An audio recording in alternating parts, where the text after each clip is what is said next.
Hi folks, we're at our Idaho office again today, and there's a lot of anticipation in the air right now. It's just before Christmas 2024, and in January we get to leave for our African ranch for a few months, so we're kind of winding down things here, and we're gonna get ready. We're getting ready actually to head to Africa.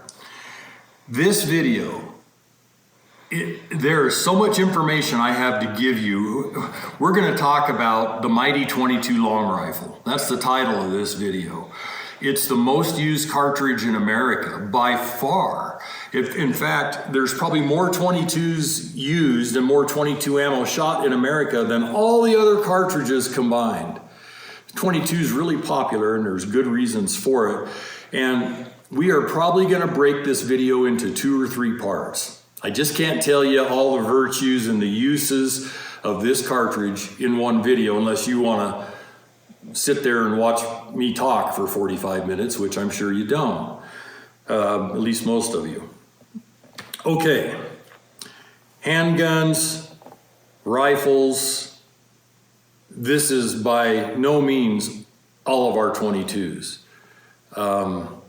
And a lot of these handguns aren't even made anymore, but I've been shooting them all my life. I shot this thing here. This is a High Standard Sport King. I was shooting this pistol when I was an 8-year-old boy. It was my mother's, and my dad wouldn't let me shoot it unless he was with me, of course. So I always had to go be nice to my dad. So he'd let me go out, stand in the garden in our yard and shoot butterflies and stuff with the 22. What I have here is shit that works. And that's all I'm ever gonna show you is shit that works. I may show you some shit that's really shit because it didn't work. We might even touch on some of that in this video. Anyway, I would say that professional hitmen use the 22 more than all other cartridges combined for professional hits too. Why? Because there's no recoil. It's quiet. If you decide to suppress it, you can make it dead quiet. And so it becomes the professional's choice if you're a professional murderer. Where to start with this wonderful cartridge? There's 100 rounds right there. Probably weighs a quarter, maybe a half a pound for 100 rounds. Do you know how much 100 rounds of 45 ACP or even 9mm weighs? And if you got to put it in a bug out pack and go, well, your 45 ammo is going to be 15 times heavier or more. And more expensive. Oh yeah, way more expensive. I mean, cost, one of the virtues of the 22 is they're cheap. In 1992, when Bill Clinton got elected and we had a Democrat House and a Democrat Senate, I knew they were going to pull anti-gun crap. And the only reason he didn't get away with a bunch of it is because of even the Democrat senators in the Midwest and southern Midwest, they're gun people. And so anyway, I knew Bill Clinton was going to pull a whole bunch of garbage on gun control. So I bought 250,000. This is long before I was doing Buffalo Bore ammunition as my avocation. I bought 250,000 rounds of this stuff. I still have about 70,000 rounds left. It's just wonderful stuff to have. Okay, handguns. As you can see, and we're gonna do a full video on suppressed 22s, but I just wanna show you one. And of course, if you're gonna be a professional, which I really don't wanna be a professional hitman, I have nothing but love for the human race, although I can't stand to be around most people for more than about a minute, as soon as they open their mouths. But light and a laser combined with a really good lightweight suppressor this is a Walther P22, it's a hitman's dream. And I can see the sights, and you'll notice I painted my rear sight yellow, my front sight pink, and the sights are high enough that I can still use the sights over the top of the suppressor. I'm a big advocate of using sights. I know how to hit stuff without using sights. I do not recommend that. That's graduate work there, and it's its own science, its own instinct. Anyway, suppress 22. By the way, if you want to suppress 22, the model of this is a Tactical Innovations Inc. in Bonners Ferry, Idaho. And I mean, gosh, what a neat little setup. I can go into a neighborhood and shoot pigeons and no one will hear it. You know, it's just a wonderful thing. Okay, different 22s. Some of these to me are kind of useless, but I've collected them over the years. These two little guys, this is the classiest gun here in my opinion. It's a Smith & Wesson Model 34. I don't even know if they make these anymore. This is an older one. It's a very, very nice gun.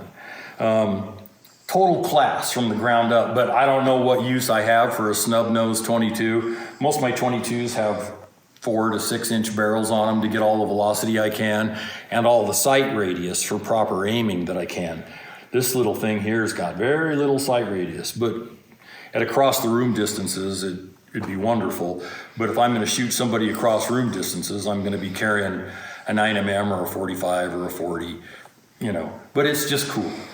And it's mint. This is a Walther TPH. TPH, yeah. I bought this when I was in my 20s, living in California, and I wanted a stainless little pocket pistol. And in those days, I mean, I'm going back 40 some years here, there weren't a lot of really small concealment pistols. Well, I'm way better off with 8 or 9 shots of 22 than I am with a good stiff left hook. And I have a good left hook. I'm still way better off with this, except that you get yourself in trouble with guns if you shoot somebody. And there's always the legal ramifications that follow.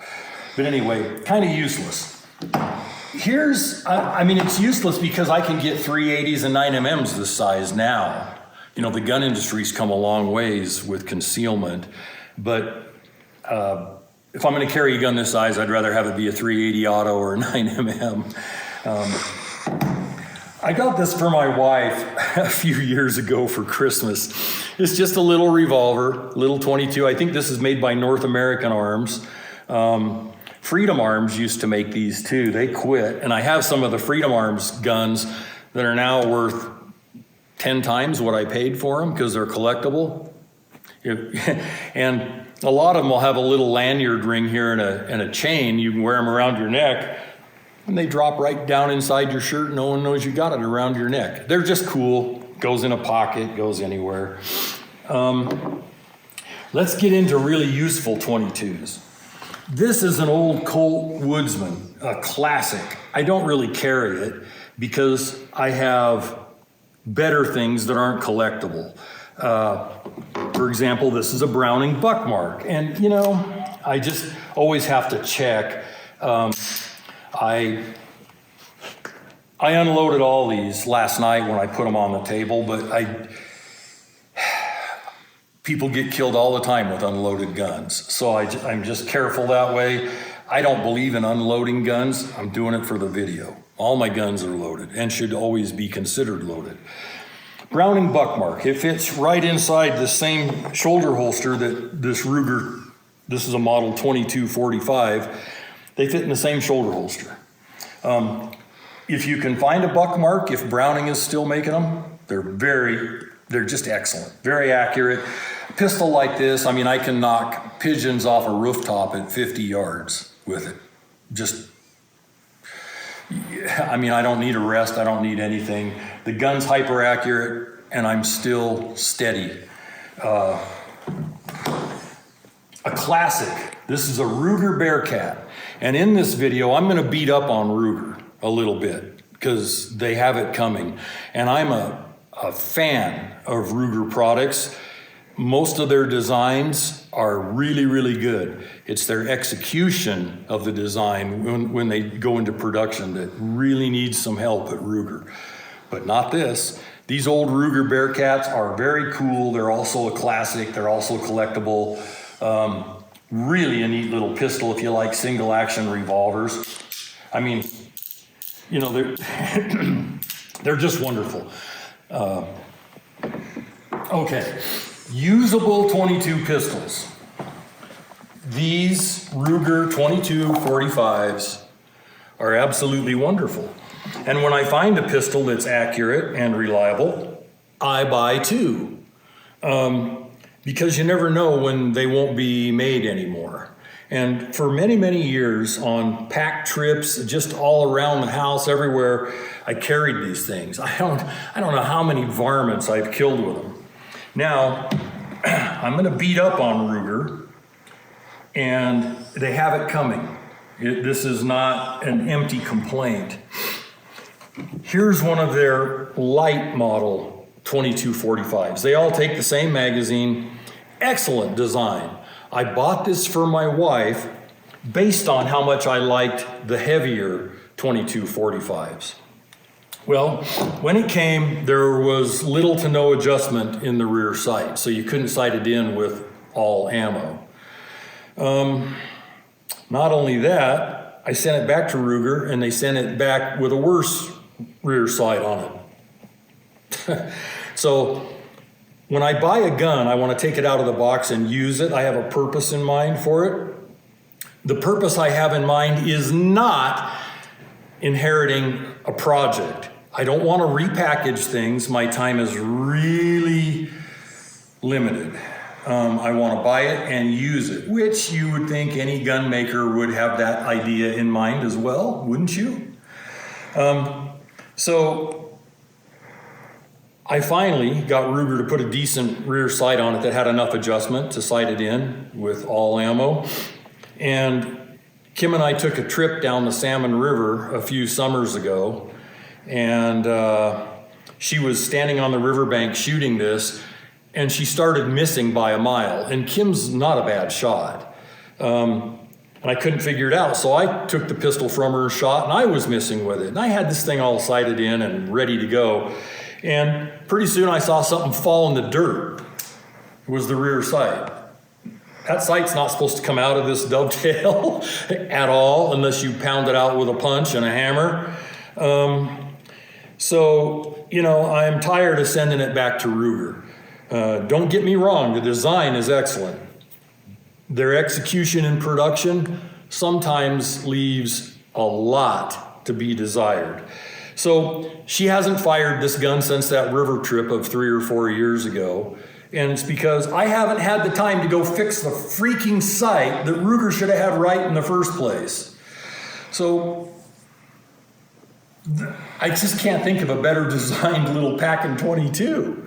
But Ruger needs to get on the ball with their quality control and pay attention. And I would happily pay $50 to $100 more for this if I could take it out of the box and use it without packaging it back up 3 times and sending it back to Ruger. And it still isn't right.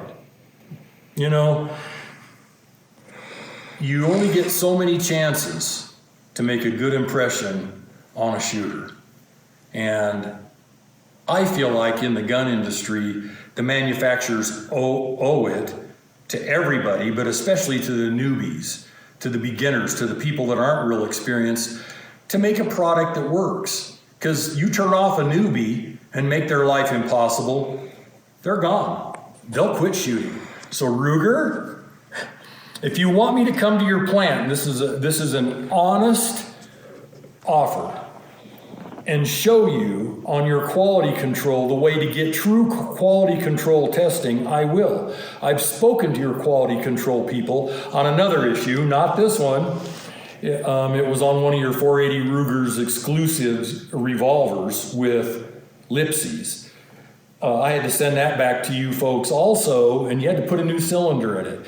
And then I had your quality control manager explained to me their quality control process for the particular problem that Ruger had. Your quality control process will never catch the glitches, folks.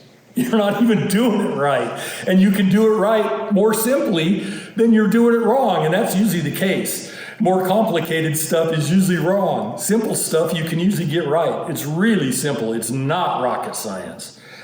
So anyway, I have 3 of these. 1 belongs to my wife, 2 are mine. Mine are the heavyweight, all steel with the plastic receiver, plastic frame. This thing's got all kinds of aluminum and plastic and all kinds of stuff on it, and I don't mind that. Plastic has its place. Aluminum does too. Wonderful pistol if Ruger will put them out the door functional, so you don't inherit a problem when you buy their product. Okay, rifles. Oh, and I didn't talk about this. This is an old High Standard Sport King. This was my mom's gun. I was shooting this when I was 8 and 9 years old. If I could talk my dad into, he'd walk me out in the garden and I'd shoot tomatoes and pumpkins and cucumbers and butterflies and dragonflies. Anyway, I grew up shooting this. When my father died, my mother gave it to me along with a bunch of his guns. And in fact, High Standard is out of business now. It's a shame. They made some of the most accurate, reliable .22 pistols I've ever seen. I guess they couldn't do it in a profitable way. Okay, rifles. Here we have a Ruger 10/22. This is one of their tactical models. I put thermal optics on it because we sometimes raise rabbits and chickens. We live in the middle of nowhere. We like to have our own rabbits and chickens, but with the owl problem and the golden eagle problem and the hawk problem, all of which are protected by our thoughtful federal government, you can't raise a rabbit out here. So I put this together, and this is my owl medicine. I use it at night. And I won't even get into how many owls I may or may not have killed. They don't deserve protection when they're keeping you from feeding your family. And the government doesn't have a brain. They've got an ass, and they use it to sit in a chair behind a desk and make regulations that affect your life.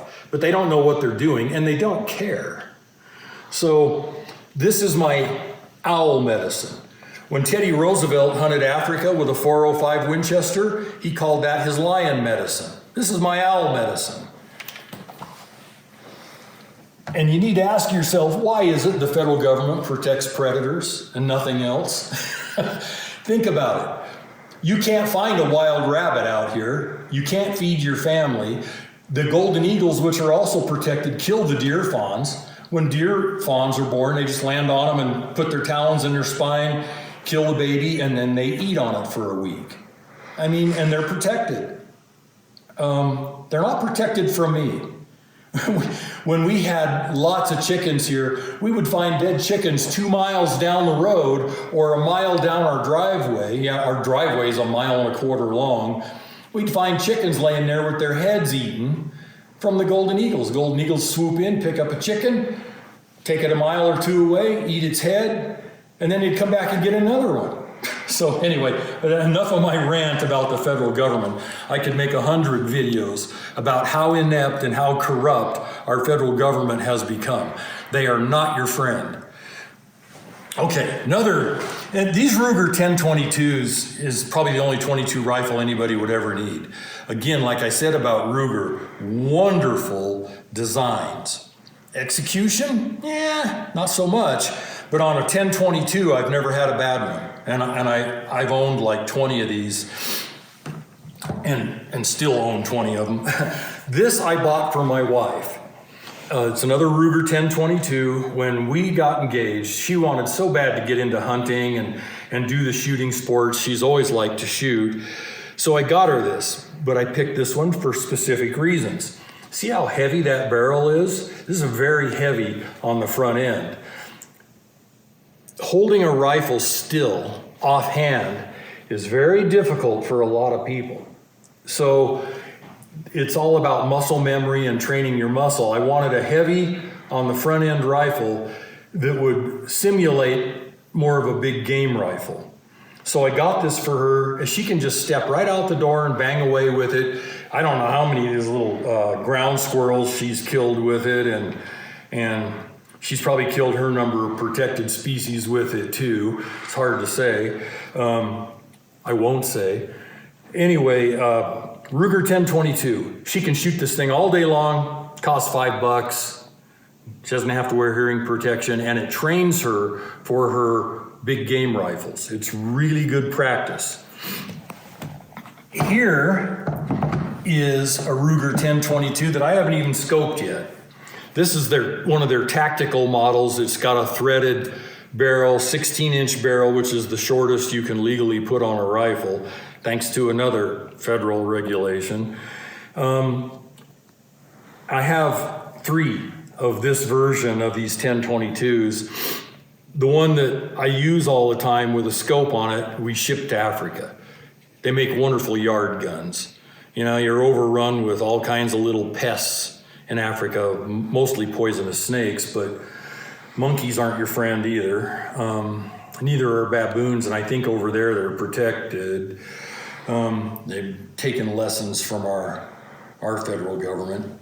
I mean, when you've got 200 monkeys a day in your yard eating all your grapes and eating you can't even get a ripe peach. The monkeys will take them before they're ripe. So we feel obligated to keep monkeys out of our yard. This is one of my favorite little 22 rifles. This is a Browning, and it loads from the buttstock. It's really cool how it works. It's also a takedown rifle. So I had 3 or 4 inches cut off the barrel. You break it down, I put it in a little sleeve, and I throw it on a pack horse. And when I get to a wilderness camp, I just snap it together, fire a few shots just to retest the zero on it, because taking it apart and putting it back together, it doesn't always repeat to 0. And, you know, if I was starving or something, I can put deer in the pot with this. You just head shoot them. You have to hit them exactly right, but that's easy to do with a 22. So this little Browning, I don't even know if Browning is still making these. I know Norinco makes an excellent copy, or at least they were 15 or 20 years ago. I fired several of Norincos. They might have been better than the original Brownings. I don't know. They were pretty good, the ones I used. Anyway, 22s, useful, versatile. If you're going to get into shooting or outdoor activities, honestly, you should have at least one 22 pistol for practice and for use, and you should have one 22 rifle. The little jobs they do are limitless almost. Anyway, this is shit that works, with the exception of this Ruger. And I will make it work at my expense. I've already spent way more time shipping it back and forth to Ruger than the gun's worth. My time is really limited. But I'll probably take this down to the factory today since I have it out, and I'll probably peen the dovetails and then drive the sight in with a punch and a hammer, and it'll stay. Ruger coulda, shoulda done that at their factory. Anyway, folks, hopefully this little introduction to the Mighty 22 long rifle is of value to you. I can't live without a 22. I can't live without several 22s. I've got this many more 22s in the vault. And every time I've owned a 22 and then sold it because somebody talked me out of it or whatever, I've kicked myself. I had some such nice Winchester lever action 22s and Anschutz bolt action 22s. They're all gone because either a kid wanted them or somebody wanted them. And always a mistake to sell a gun. It just is. I buy them, I don't sell them anymore, ever. Even if it's a gun I hate, I keep it because it'll have a use down the road because of the business I'm in. Anyway, please buy yourself a couple 22s. And one thing you need to know, people buy a 22, sight it in with one type of ammo, and then they go out and just buy any ammo and shoot through it, another brand of ammo. 22s are one of the most sensitive guns to ammo changes. So whatever ammo you're going to use, which is why I bought 250,000 of these in 1992, whatever ammo you're going to use, sight the gun in with that ammo. If you change ammo, sight your gun in with that. I used to buy new 22s and go out and buy a box of every type of ammo made, sit down at my shooting bench and shoot them all and see which one was the most accurate. Then I'd go back and buy cases of that just for that gun. Each one of these guns has a favorite ammo. And some of them shoot horribly, some of them shoot really good. It depends on the ammo. They're really sensitive to ammo changes. Get yourself a couple 22s. You won't be sorry. You can train your kids, your wife, yourself, and may God bless you, and may you have happy trails and good experiences. And we're going to do our next video here in about 1 minute on 22 hit kit. That's what I always call it. I've never been a professional assassin. I never will be. I love people. Like I said, I love people. I just can't stand to hang out around them for more than about a minute. Please use this advice and this information in a real constructive way, and please have a good day. Thanks for tuning in. Bye.